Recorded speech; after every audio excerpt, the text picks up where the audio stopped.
지난 시간 우리는 고린도 9장을 통해서 은혜로 심는 삶에 대해서 살펴보았습니다. 바울은 하나님께서 먼저 우리에게 말할 수 없는 은혜를 베푸셨기 때문에 성도는 자원하는 마음으로 드릴 수 있고 또 하나님을 신뢰하며 살아갈 수 있다라고 함께 말씀을 나눈 바 있습니다. 그래서 그런 섬김과 우리의 헌신이 결국 어디까지 나아가야 되냐면 하나님께 영광을 돌리는 자리까지 나아가야 된다라고 말씀을 나눈 바 있습니다. 자, 그런데 오늘 본문에 이르면 분위기가 갑자기 달라져요. 따뜻하게 연보를 권면했던 바울의 어조가 조금 강해졌어요. 자, 이제 자신의 사도권에 대해서 본격적으로 이야기를 시작하게 된 것입니다. 이유는 우리가 계속해서 말씀드렸던 것처럼 고린도 교회 안에는 바울을 인정하는 사람들도 있었지만 바울의 사도권을 인정하지 않는 사람들이 있었습니다. 그런 부류의 사람들이 바울을 향해 뭐라고 평가했냐면 10절에 보니까 그의 편지들은 무게가 있고 힘이 있지만 몸으로 대할 때는 약하고 그 말도 시원하지가 않다. 그들이 평가였어요. 당시 헬라 사회는 뛰어난 웅변가들 혹은 카리스마가 있는 자들 혹은 사람을 압도하는 존재감을 지도자의 중요한 자질로 보았습니다. 그런데 바울은 그런 기준으로 보면 그렇게 인상적인 인물은 아니었어요. 많은 고난을 당했었죠, 그렇죠? 그러니까 많은 고난을 당하다 보니까 얼마나 육체적으로도 몸으로도 약해 있었겠습니까? 또 성경에 육체의 가시로 표현되는 약함도 있었어요. 이게 정확히 뭐라고는 말할 수 없지만 뭐 여러 가지 추측들이 있죠. 때로는 멸시까지 받았습니다. 자, 그러다 보니까 거짓 교사들은 그가 가지고 있었던 육체적이고 또 보기에 약함을 공격하면서 그의 사도권을 흔들려고 했던 거예요. 편지들은 무게가 있고 그 편지의 내용은 뭔가 힘이 있는 것처럼 보이는데 우리가 눈으로 볼 때는 저 사람 너무 약하고 그의 말도 어눌한 것 같고 정말 시원치가 않아. 이렇게 생각했던 거죠. 생각해보면 우리는 모두 어떤 형태로든 하나님께 책임과 권위를 맡은 자들입니다. 부모는 자녀를 돌볼 책임이 있고 직분자는 교회를 섬길 책임이 있고 모든 성도는 그렇게 서로를 권면하며 세워가는 사명을 받았습니다. 오늘 바울은 자신을 변호하면서 이 성경의 말씀을 기록하고 있지만 사실 더 중요한 것은 그가 가지고 있는 참된 권위가 무엇인지를 말씀하고 싶었던 거예요. 우리에게 모든 책임과 권위가 있지만 사실 우리는 이런 권위를 잘못 사용할 때가 있다는 거예요. 때로는 나에게 가진 권위를 내 뜻을 관철하기 위해서 사용할 때가 있어요. 때로는 내가 가지고 있는 이 권위와 자리를 내 자존심을 지키기 위해 사용할 때도 있어요. 때로는 이 권위를 사람을 세우기보다 사람에게 상처를 입히고 때로는 그 사람을 무너뜨리기 위해서 사용할 때도 있다는 거예요. 그러나 하나님께서 우리에게 맡기신 권위는 전혀 다른 목적을 가지고 있어요. 하나님께서 주시는 권위는요, 사람을 지배하기 위한 권위가 아니라 사람을 살리기 위해서 주신 권위라는 거예요. 바울은 자신의 사도권을 증명하기 위해서 말씀하고 있지만 오히려 그런 가운데에 자신에게 주신 권위가 어떤 목적을 가지고 있는지를 분명히 밝히고 있는 거예요. 우리는 오늘 이 말씀을 통해서 하나님께서 왜 교회에게 권위를 주셨는지 그리고 우리는 그 권위를 어떻게 사용해야 되는지를 함께 살펴보려고 해요. 그래서 우리에게 맡기신 모든 자리와 직분이 사람을 무너뜨리는 도구가 아니라 한 영혼을 세우고 교회를 세워가는 그런 은혜의 도구가 되기를 간절히 축원을 드립니다. 자, 첫 번째로 하나님의 이 권위는 육신의 방법으로 행사되지 않는다라는 거예요. 자, 바울은 1절에서 이렇게 말합니다. 너희를 대면하면 유순하고 떠나 있으면 너희에 대하여 담대한 나 바울은 이제 그리스도의 온유와 관용으로 친히 너희를 권한다라고 말하고 있어요. 자, 1절에서 지금 너희를 대면하면 유순하고 떠나 있으면 너희에 대하여 담대한 나 바울, 이거는 바울이 스스로를 평가한 내용이 아니에요. 사실 이것은 바울을 비난하던 사람들이 내렸던 평가였어요. 그러니까 바울을 비난했던 자들의 입장에서 해석을 하면 이렇게 되는 거예요.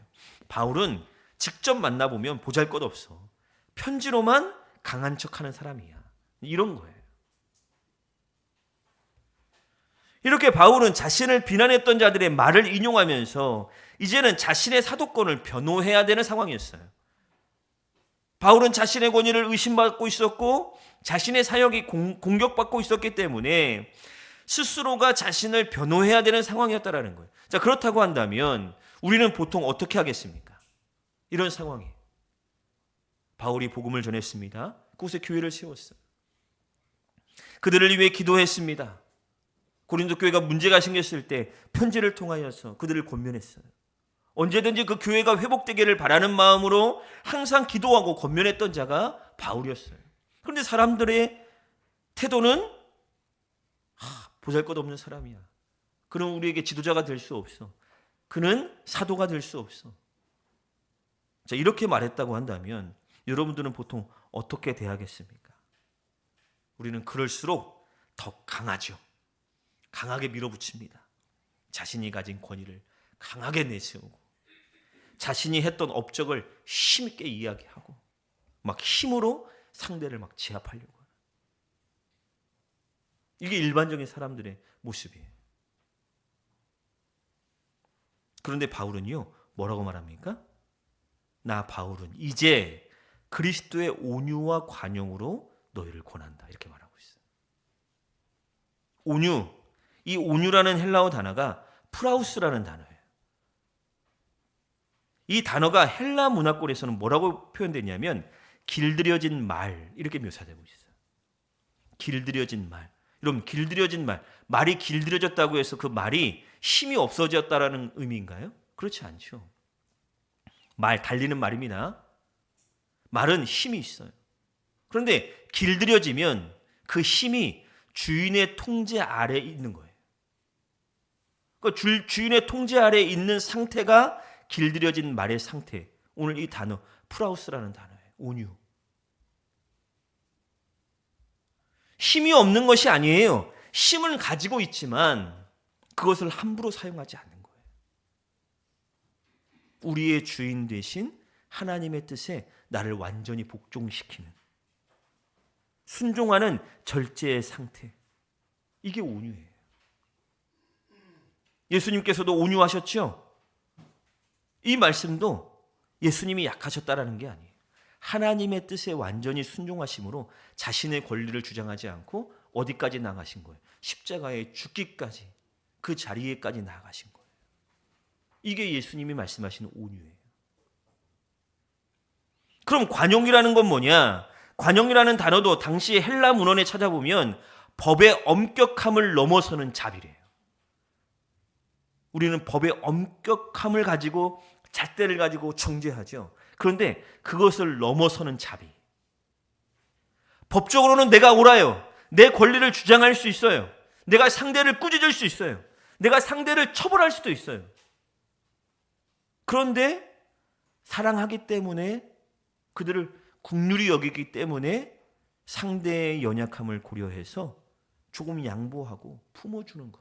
이게 관용이에요.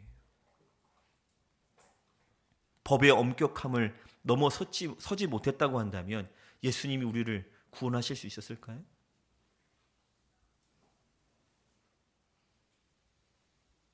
예수님께서 가늠하다 잡혀온 여인을 율법의 엄격함만을 적용하셨다고 한다면 그를 용서하실 수 있을까요? 죄를 죄가 아니라고 한 게 아니에요. 긍휼과 자비로 그 여인을 품으신 거예요. 이게 관용이에요. 이것이 하나님이 주신 권위입니다. 하나님의 권위는 나 자신을 드러내기 위해 내 힘, 내가 가지고 있는 힘을 사용하는 것이 권위가 아니라 이겁니다. 막 힘으로 누리려고 하고, 말로 누리려고 하고, 내가 가지고 있는 권위와 모든 것들을 다 총동원해서 사람을 막 죽이려고 하는, 이런 게 권위가 아니라고요. 바울이 말하는 권위는 그리스도의 성품이에요. 온유와 관용. 그래서 3절에서 우리가 육신으로 행하나 육신대로 싸우지 않는다. 육신은 하나님을 의지하지 않는 인간적인 방법들, 세상적인 방식들, 세상적인 기준을 다 포함하고 있는 게 육신이에요. 육신으로 살고 있지만 그 세상의 방식으로는 내가 싸우지 않겠다 이겁니다. 왜? 하나님의 일은 그런 인간적인 방법이나 능력으로 이루어지는 것이 아니기 때문에. 그래서 4절에 우리의 싸우는 무기는 육신에 속한 것이 아니요 오직 어떤 견고한 진도 무너뜨리는 하나님의 능력이라 이렇게 말하고 있어요. 칼, 군사력 아니라고요. 그가 가지고 있는 말재주, 카리스마 아니라고요. 사람을 압도하는 능력, 세상의 권세 아닙니다. 바울이 의지한 무기는 하나님의 말씀과 복음의 능력과 성령의 역사였던 거예요. 고린도전서 2장 4절에 보세요. 내 말과 내 전도함이 설득력 있는 지혜의 말로 하지 아니하고 다만 성령의 나타나심과 능력으로 하였다. 바울은 처음부터 끝까지 사람의 능력이 아니에요. 하나님의 능력을 의지하며 사역했던 자였어요. 그래서 4절 후반부부터 5절에 이렇게 말합니다. 모든 이론을 무너뜨리며 하나님의 능력이 하나님 아는 것을 대적하여 높아진 것을 다 무너뜨리고 모든 생각을 사로잡아 그리스도께 복종하게 하니. 복종하게 한다는 게 뭐예요? 변하잖아요. 그리스도 앞에 복종한다는 것은 변하잖아요. 그렇죠? 지금 이 견고한 진은 요새나 성을 의미하는 것인데 다만 바울이 지금 무너뜨리려고 하는 것은 눈에 보이는 성이 아니에요. 하나님보다 높아졌던 인간의 그 교만함, 복음을 거부했던 세상의 지혜들, 내가 하나님 없이도 살아갈 수 있다라고 하는 그 죄된 가치관들, 이 모든 것들을 다 통틀어서 견고한 진, 이렇게 설명하고 있는 거예요. 그러니 영적인 전쟁은 무엇입니까? 사람과의 싸움이 아니라고요. 성도들과의 싸움이 아니라 이겁니다. 생각의 싸움, 가치관의 싸움, 누가 우리의 마음과 삶의 주인이 될 것인가 라고 하는 것의 싸움이에요. 우리의 마음과 삶의 주인이 그리스도가 아니면 우리는 여전히 세상적인 방법으로 싸우려고 합니다. 이기려고 하죠. 굴복시키려고 해요. 용서가 안 되는 거예요. 무릎 꿇으려야 돼요. 무릎을 꿇어야 돼요. 그래야 용서가 되는 거예요. 온유와 관용이 없어요. 길들여지지 않았어요. 막 날뛰죠. 세상은 그렇게 힘, 자신이 가진 능력, 성공, 영향력 이런 것들이 사람을 변화시킬 수 있을 것이라고 생각합니다. 그러나 하나님은 뭐라고요? 말씀과 복음으로 사람을 변화시키는 거예요. 세상은 강한 사람이 이긴다라고 말합니다. 그러나 하나님은 진리 앞에 복종하는 사람이 참된 승리를 경험한다라고 이야기하는 거예요. 우리도 때로는 사람을 변화시키기 위해 내 힘과 내 방법을 사용할 때가 많이 있어요. 그렇죠? 사도 바울도 얼마나 자신을 변화하고 싶었겠습니까? 억울한 마음이 얼마나 컸겠어요. 그래서 막 말로 설득하려고 하고 억지로 막 사람을 막 바꾸려고 하고 막 강제로 막 내 감정으로 막 힘으로 문제를 해결하려고 하는. 그러나 사람을 변화시키고 그 사람을 세우는 것은 우리의 능력이 아니에요. 오직 하나님의 능력입니다. 내가 말해서 되는 것이 아니라 하나님의 말씀이 심기어졌을 때 변화되는 거예요. 우리의 열심이 아니라 성령이 그 안에 역사했을 때 변화되는 거예요. 우리 교사들 매주 주일 또 토요일 남아서 늦게까지 막 준비하고 애쓰고 있어요. 얼마나 고생하는지 몰라요. 생각나시면 차 한 잔도 사주시고. 그런데 중요한 것은 그 아이들의 마음을 변화시키고 믿음을 세우는 것은 막 프로그램을 준비하고 뭔가를 막 만들고 이런 것보다 더 중요한 게 뭐냐? 하나님의 말씀, 성령의 역사라는 거예요. 사람의 재능, 우리가 지금까지 해왔던 10여 년의 경험, 그런 건 중요하지 않아요. 하나님의 말씀이, 성령의 역사가 우리 아이들의 마음을 변화시키는 거예요. 그래서 더더욱 하나님의 능력을 의지해야 되는 거예요. 그래서 더더욱 기도해야 되는 거예요. 성도 여러분, 우리는 육신 가운데 살아가지만 육신의 방법으로 싸우는 사람들이 아니에요. 우리의 무기는 세상의 힘이 아니라 하나님의 능력입니다. 그러므로 인간적인 방법을 의지하기보다 복음의 능력과 성령의 역사를 더 신뢰하며 살아가는 성도들이 되시기를 바랍니다. 그렇게 하나님의 능력을 의지함으로 우리 자신과 가정과 교회를 복음 위에 더 든든히 세워갈 수 있기를 간절히 축원을 드립니다. 두 번째로 하나님의 권위는 성도를 세우기 위해서 사용되어져야 된다는 거예요. 바울은 7절에서 고린도 교회를 향해 조금 날카로운 어조로 말합니다. 너희는 외모만 보는도다 이렇게 말하고 있어요. 외모만 본다. 사람을 세상의 기준으로 판단한다라고 책망하고 있는 것이죠. 자, 그런데 바울이 이렇게 말해요. 만일 사람이 자기가 그리스도에게 속한 줄을 믿을진데 자기가 그리스도에게 속한 것 같이 우리도 그러한 줄을 자기 속으로 다시 생각할 것이다 라고 말합니다. 바울은 자신의 사도권을 외적인 조건으로 증명하려고 하지 않았어요. 그는 자신이 그리스도에게 속한 사람이다. 그리스도께서 친히 자신에게 이 사명을 맡기셨다. 그리스도를 드러내고 있습니다. 자, 그리고 8절에서 본문의 핵심을 선언하고 있죠. 자, 우리 8절을 한번 같이 읽어보겠습니다. 시작.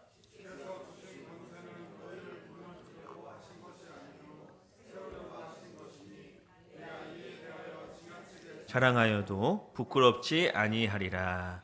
아멘. 자, 여기서 세우다라는 단어가 집을 짓고 건축한다라는 의미를 가지고 있어요. 신약에서는 주로 성도들을 믿음 위에 견고히 세우고 또 교회를 온전하게 세워가는 것을 가리킬 때 사용했던 단어입니다. 즉 바울은 나는 너희를 무너뜨리려고 사도권을 받은 게 아니다. 너희를 복음 위에 다시 세우고 또 그리스도를 닮아가도록 세우기 위해 이 권위를 받았다. 이렇게 설명하고 있는 거예요.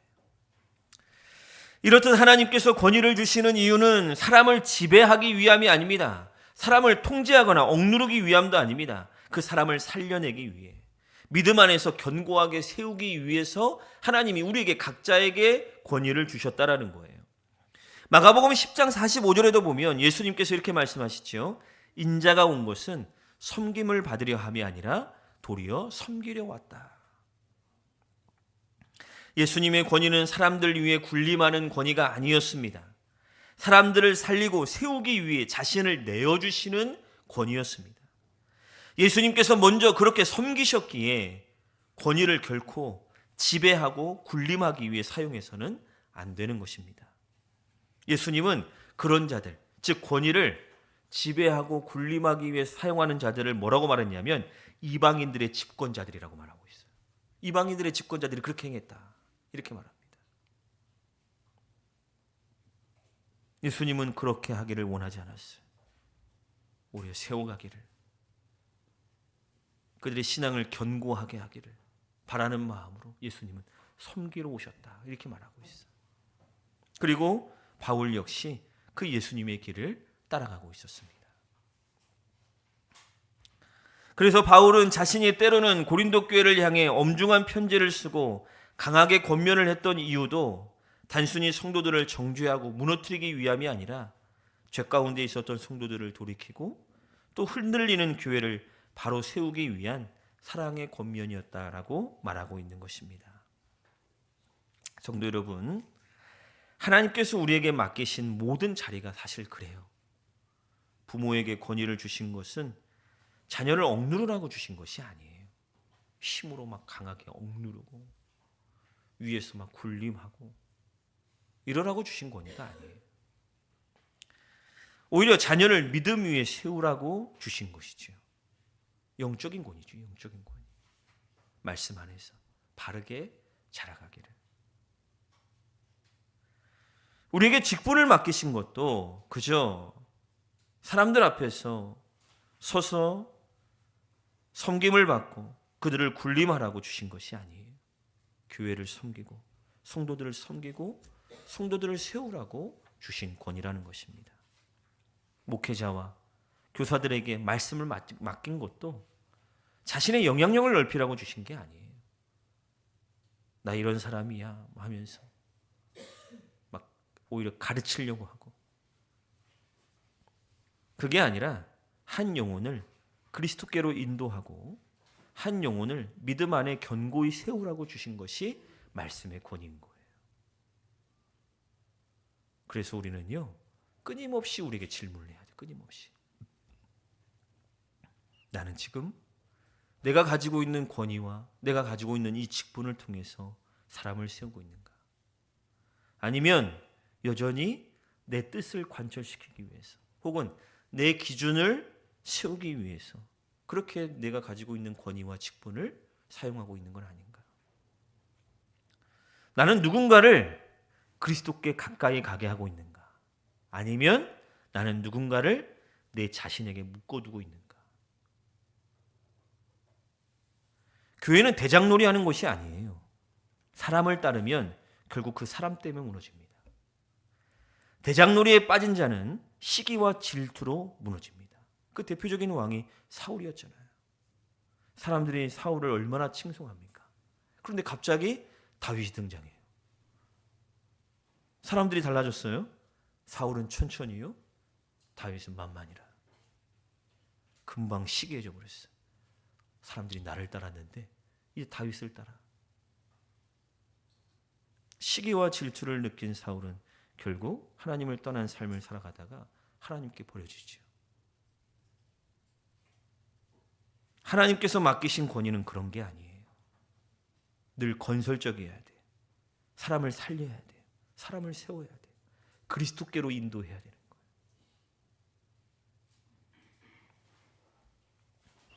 하나님께서 우리에게 맡기신 모든 자리와 직분을 돌아보십시오.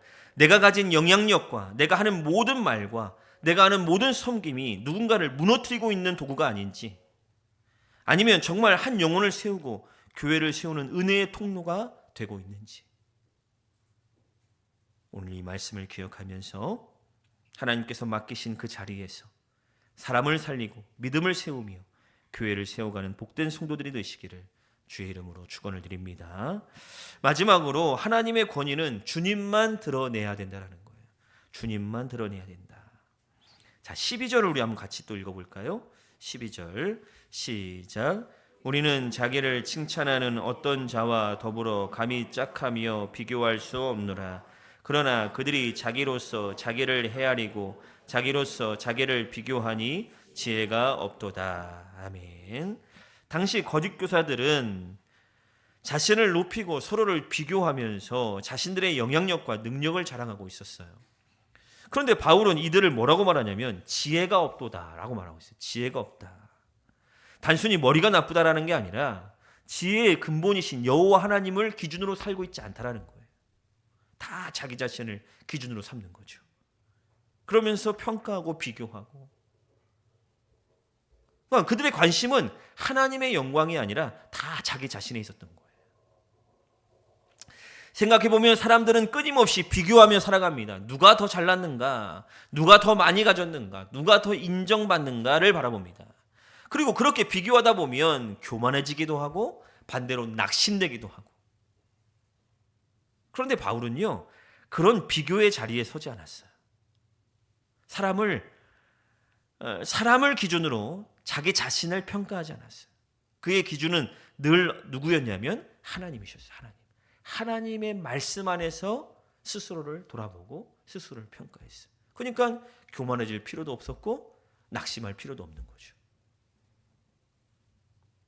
13절 우리 또 한번 읽어보겠습니다. 13절 시작. 그러나 우리는 분수 이상의 자랑을 하지 않고 오직 하나님이 우리에게 나누어 주신 그 범위의 한계를 따라 하노니 곧 너희에게까지 이른 것이라. 아멘. 이 분수 원어를 찾아보니까 하나님께서 정해주신 영역을 의미한대요. 다시 말하면 하나님께서 바울에게 맡기신 사역의 그 영역, 하나님께서 맡기신 사명의 그 범위, 다 우리에게 그런 범위가 있잖아요. 사역의 영역이 있고 범위가 있어요. 다시 말하면 바울은 지금 하나님께서 자신에게 맡기신 사명의 범위 안에서만 사역하고 그 안에서만 자랑하겠다라고 말하고 있는 거예요. 거짓 교사들은 자신들의 영향력을 막 과시했어요. 오늘 성경을 토대로 보면 남의 수고 위에 자신을 자랑했어요. 바울이 세운 교회에 들어와 자신들의 업적인 것처럼 행동했어요. 그런데 바울은 뭐라고 말합니까? 나는 하나님께서 맡기신 영역 안에서만 자랑한다. 자신의 영역을 드러내려고 하지 않았어요. 또 자신의 영역을 확장하려고 하지도 않았어요. 허락하신 범위 안에서. 하나님이 자기에게 허락하신 그 범위 안에서 그냥 최선을 다하는 거예요. 자기 이름을 드러내려고 하지도 않았어요. 하나님만 높였어요. 하나님만. 그리고 그냥 하나님께서 맡기신 자리에서 충성할 뿐인 거예요. 그것이 바울에게 자랑이었어요. 나는 교회에서 이것도 하고 저것도 하고 저것도 하고 내가 이런 사람이야. 이런 사람. 죄송합니다. 옛날 그런 노래 갑자기 노래가 생각나서. 그러려고 하지 않았다 이거죠. 내게 맡겨진 자리에서 허락된 범위 안에서 최선을 다하고 충성하며 오직 하나님의 이름만을 높이는. 바울은 고린도 교회 역시 하나님께서 자신에게 맡기신 사명의 영역 안에 있다라고 말합니다. 바울이 복음을 들고 고린도 교회에 갔잖아요. 교회를 세우기 위해 수고했잖아요. 그러나 그 모든 일을 자신의 업적으로 자랑하지 않았습니다. 왜요? 모든 일이 다 하나님의 은혜와 부르심 안에서 이루어진 것임을 바울은 잘 알고 있었기 때문입니다. 그래서 17절 자랑하는 자는 주 안에서 자랑할지니라. 예레미야 9장의 말씀을 인용한 거예요. 지혜로운 자는 그 지혜를 자랑하지 말라. 용사는 그의 용맹을 자랑하지 말라. 부자는 그의 부함을 자랑하지 말라. 자랑하는 자는 이것으로 자랑할 것이니 곧 명철하여 나를 아는 것과 하나님을 아는, 주님을 아는, 그리스도 안에서 구원받은.